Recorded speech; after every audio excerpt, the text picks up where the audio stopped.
sebelum kita masuk ke algoritma association rule mining itu sendiri, bagaimana cara kita bisa menemukan aturan-aturan asosiasi? Maka kita harus kenal terlebih dahulu terkait tentang terminologi apa saja yang dipakai atau diimplementasikan ke algoritmanya nanti. Nah, oke, yang pertama adalah item set. Jika yang tadi kita berbicara terkait tentang item ya, jadi item itu adalah satu barang, sedangkan item set itu adalah sekumpulan barang atau a collection of one or more items. Jadi item set itu bisa satu barang, bisa juga lebih dari satu barang. Jika kita membicarakan terkait tentang set, maka set itu adalah anggota dari himpunan, dan anggota dari himpunan itu tidak ada yang sama. Contohnya di sini, example-nya milk, bread, dan diaper disebut sebagai item set. Dan kemudian ada K item set. Maksudnya apa? K item set adalah satu item set yang terdiri dari K items. Jika kita membicarakan terkait dua item set,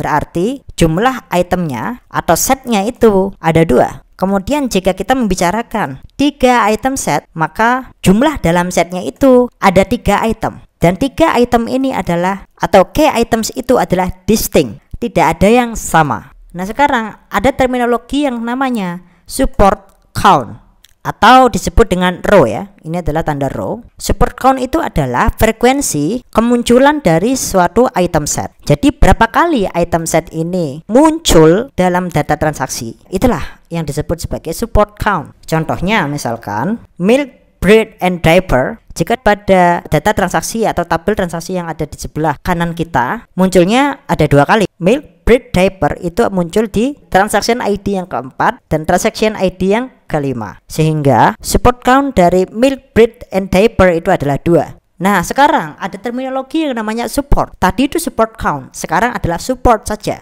Support adalah fraction of transaction that contain an item set.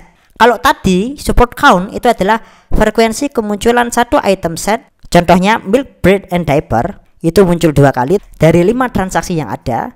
Sedangkan support itu adalah perbandingan antara jumlah transaksi yang kita miliki dengan jumlah transaksi yang ada pada item set tadi.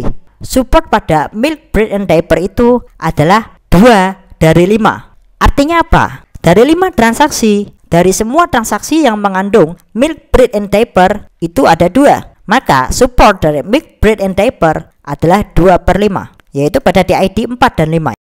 Nah, itu cara menghitung support count dan support. Nah, sekarang ada terminologi yang namanya adalah frequent item set, yaitu adalah an item set whose support is greater than or equal to min sub threshold.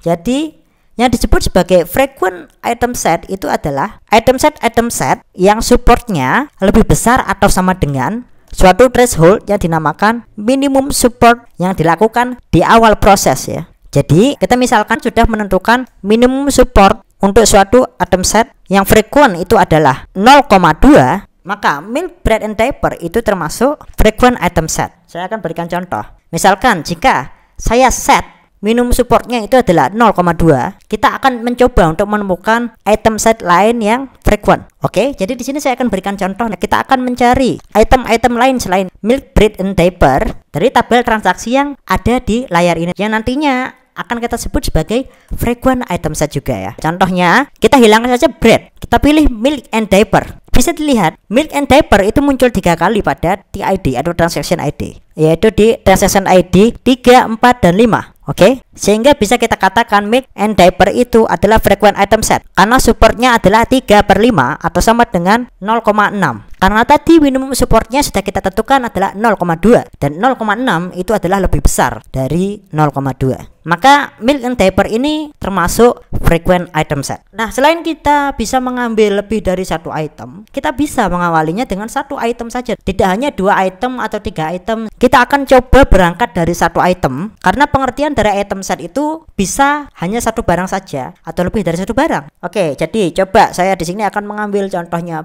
bread. Bisa kita lihat di sini. Bread itu muncul 4 kali dari 5 transaksi yang ada. Maka dia bisa dikatakan sebagai frequent item set. Nah sekarang milk saja itu muncul berapa kali? 1, 2, 3, 4 kali juga dari 5 transaksi. Maka milk itu juga frequent item set. Kemudian diaper saja munculnya 4 kali juga, maka itu juga termasuk frequent item set. Kemudian bir itu munculnya 3 kali, itu juga termasuk frequent item set. Kemudian kita lihat X. Nah kalau X itu kan munculnya hanya 1 kali dari 5 transaksi, 1/5 itu adalah 0,2. Karena minimum support atau thresholdnya kita sudah tentukan 0,2, yang artinya itu sama dengan threshold yang kita tentukan, maka X itu juga termasuk frequent item set. Nah sekarang kita coba lihat Coke itu munculnya 2 dari 5 transaksi yang ada. Berapa itu? 0,4. Frequent item set itu artinya konsepnya adalah kalau supportnya itu sama atau lebih besar dari minimum support yang telah kita tentukan. Karena 0,2 ya, kita misalkan 0,2 yang sudah kita tentukan di sini sebagai minimum support, maka X itu termasuk juga frequent item set. Oke. Nah, di sini misalkan dari semua tabel atau data yang sudah saya perlihatkan di sini, mari kita list bersama-sama. Frequent item setnya apa saja? Kalau minimum supportnya telah kita tentukan, yaitu 0,2 misalkan, maka kita bisa awali dari item set yang isi setnya itu hanya 1 item saja. Setelah kita melakukan list semua yang isinya 1 item, barulah kita bisa mencari kombinasi dari 2 item set, kemudian 3 item set, kemudian 4 item set, dan seterusnya. Jadi pola pikirnya adalah, atau cara kerjanya adalah dari 1 item set yang frequent terlebih dahulu.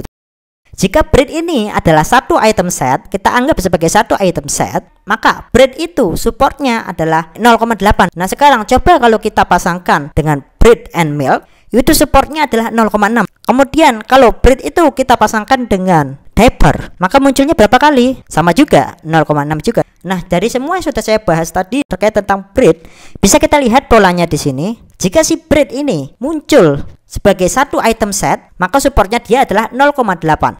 Nah, jika bread itu muncul sebagai 2 item set, maka supportnya turun dari 0,8 menjadi 0,6. Jadi, apa yang bisa kita dapatkan dari pola-pola ini? Jika 1 item itu berdiri sendiri, maka kemungkinan untuk menjadi frequent item set sesuai dengan minimum support yang telah kita tentukan itu akan semakin besar. Nah, tapi begitu 1 item set itu kita kombinasikan dengan item lain, contohnya bread dengan milk, bread and diaper, bread and beer, bread and eggs, bread and coke, maka supportnya itu akan turun. Mengapa hal ini bisa menurun? Karena ini dipengaruhi dengan item-item yang lain. Intinya, ketika dia digabungkan dengan item set yang lebih besar, supportnya biasanya akan turun. Kemungkinan bisa sama, tapi tidak mungkin bisa lebih. Kemungkinan sama, tetapi lebih cenderung turun.